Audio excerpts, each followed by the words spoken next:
Congress party మాకు ఎంత అన్యాయం చేస్తున్నదంటే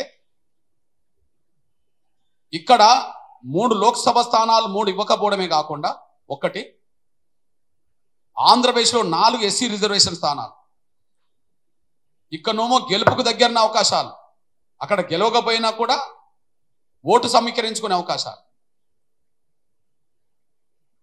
4 చిత్తూరు తిరుపతి బాపట్ల అమలాపురం 4 ఎస్సీ రిజర్వేషన్ స్థానాలు కూడా అక్కడ మాలలకు ఇచ్చారు. ఇప్పుడు చెప్పండి కాంగ్రెస్ పార్టీ మాదిగలకు ఎంత ద్రోహం చేసిందో. ఉమ్మడి ఆంధ్రప్రదేశ్లో ఉన్న 2 తెలుగు రాష్ట్రాల్లో 7 సీట్లు రిజర్వేషన్ ఉంటే 7లో 1 మాదిగలకు ఇవ్వలే. అక్కడ 4 ఎస్సీ రిజర్వేషన్ స్థానాలు 4 మాలలకు ఇవ్వడమే కాకుండా ఇంకా general seat Nellore general seat కూడా ఎస్సీ మాలకి ఇచ్చింది. అంటే ఈ 2 తెలుగు రాష్ట్రాల్లో 8 మాలలకి ఇచ్చిన కాంగ్రెస్ 1 మాదిగలకి ఇవ్వకపోవడం అంటే మాదిగల పట్ల కాంగ్రెస్ పార్టీ వైఖరి ఏందంటే కొత్తగా చెప్పేది ఏముంటది.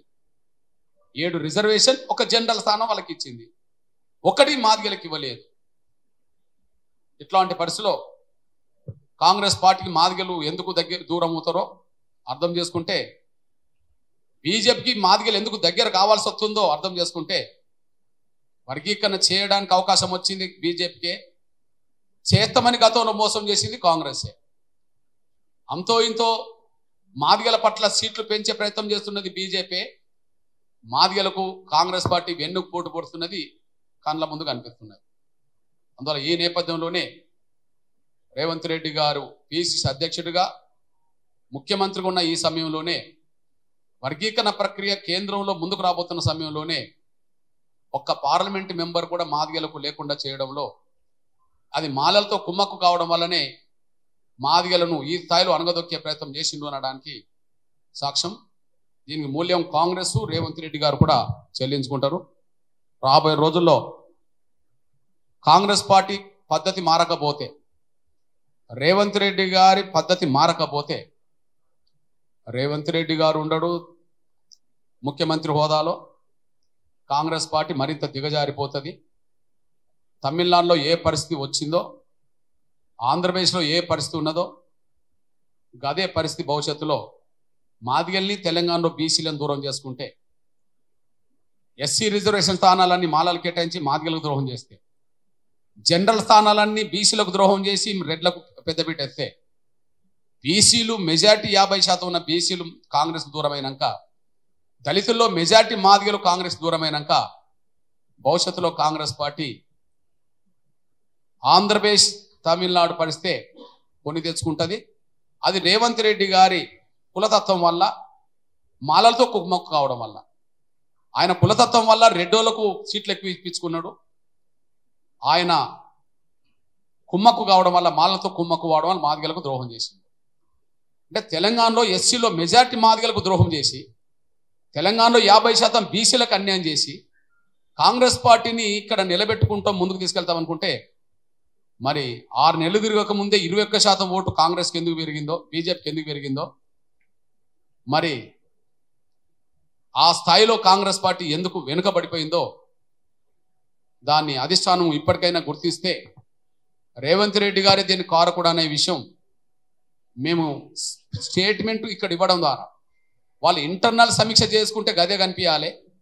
ఇంటర్నల్ సమీక్షలో ఈ వాస్తవాలు చెప్పని వాళ్ళు ఉంటే మా ప్రెస్ మీటే ఇది వాస్తవాలుగా గమనించే విధంగా అధిష్టానం ప్రతినిధి బృందం అర్థం చేసుకోవాలని చెప్పి మేము స్పష్టంగా పేర్కొంటున్నాం.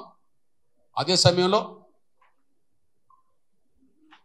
సుప్రీంకోర్టులో ఎస్సీ వర్గీకరణకు అనుగుణంగా లాయర్ని పెట్టామని చెప్పే ఈ ప్రభుత్వం, సుప్రీంకోర్టులో ఎస్సీ వర్గీకరణకు అనుకూలంగా వాదించడానికి లాయర్ని పెట్టామని చెప్పే ప్రభుత్వం, మరి జడ్జిమెంట్ రాకముందే ఉద్యోగాల ప్రక్రియ ముందుకు తీసుకెళ్తే మాకు అన్యాయం చేసినట్టే కదా.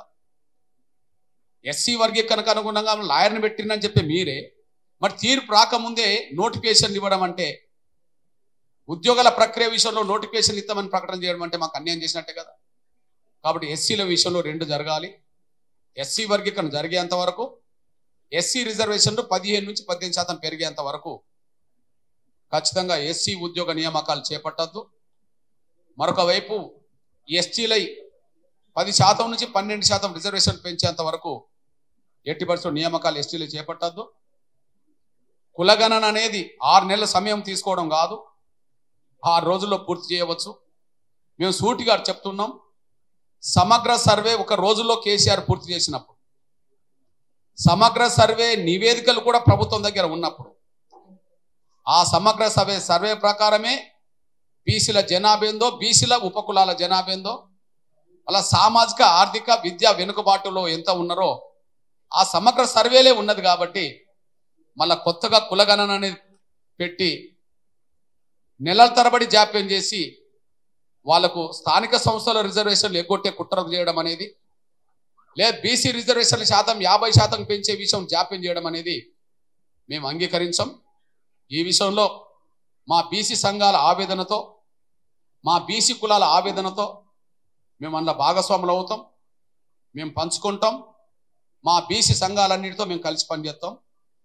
ఎస్సీ ఎస్టీ బీసీ రిజర్వేషన్లు పెంచేంత వరకు, ఎస్సీ వర్గీకరణ జరిగేంత వరకు ఎలాంటి నియామకాలు చేపట్టద్దని, ఎలాంటి స్థానిక సంస్థల ఎన్నికలకు వెళ్ళొద్దని, అదే సమయంలో విద్యా సంవత్సరం ప్రారంభమైంది కనుక విద్యా సంవత్సరం ఈ ప్రారంభం జరుగుతున్న రోజుల్లోనే వెంటనే రిజర్వేషన్లు అన్ని వర్గాల రిజర్వేషన్లు వెంటనే పెంచి అమలు చేయాలని చెప్పి మేము కోరుతున్నాం, డిమాండ్ చేస్తున్నాం.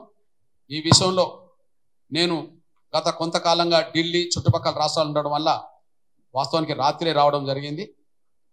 ఈరోజు అందుకు అనుగుణంగా ప్రెస్ మీట్ పెడుతున్నాం. మళ్ళీ చెప్తున్నాం రేవంత్ రెడ్డి ప్రభుత్వానికి, ఎస్సీ వర్గీకరణ జరిగేంత వరకు, ఎస్సీ ఎస్టీ బీసీ రిజర్వేషన్ పెంచేంత వరకు ఉద్యోగ నియామకాల ప్రక్రియ చేపట్టొద్దు. స్థానిక సంస్థలకు ఎన్నికలు వాయిదేసుకోవాలి. విద్యా సంవత్సరం ప్రారంభమైంది కాబట్టి ఈ నెలలోనే అందుకు అనుగుణమైన నిర్ణయాలు వెంటనే తీసుకోవాలని చెప్పి రేవంత్ రెడ్డి గారి సర్కార్కు గుర్తు చేస్తున్నా. ఈ విషయంలో మా విజ్ఞప్తిని పరిశీలించకపోతే, మీ రిజర్వేషన్లు పెంచకపోవడం వల్ల నష్టపోతుంది మేమవుతాం, కానీ మా ఆగ్రహానికి గురయ్యేది మాత్రం మీరవుతారు. మీ రిజర్వేషన్లు పెంచకపోతే విద్యారంగంలో, ఉద్యోగ రంగంలో, రాజకీయ రంగంలో ఈ సంవత్సరం నష్టపోతాం మేము, కానీ మా ఆగ్రహానికి గురవుతే అధికారం కోల్పోయేది నువ్వవుతావు అనే విషయాన్ని రేవంత్ రెడ్డి గారికి గుర్తు చేస్తున్నా, డిమాండ్ చేస్తున్నా, హెచ్చరిస్తున్నా. అదే సమయంలో 3 దశాబ్దాల ఎంఆర్పిఎస్ ఉద్యోగ ఉత్సవాలను అన్ని జిల్లాల్లో నిర్వహించాలని, వరంగల్కు కవాత్కు తరలి రావాలని చెప్పి నేను పిలుపునిస్తున్నాను. ధన్యవాదాలు.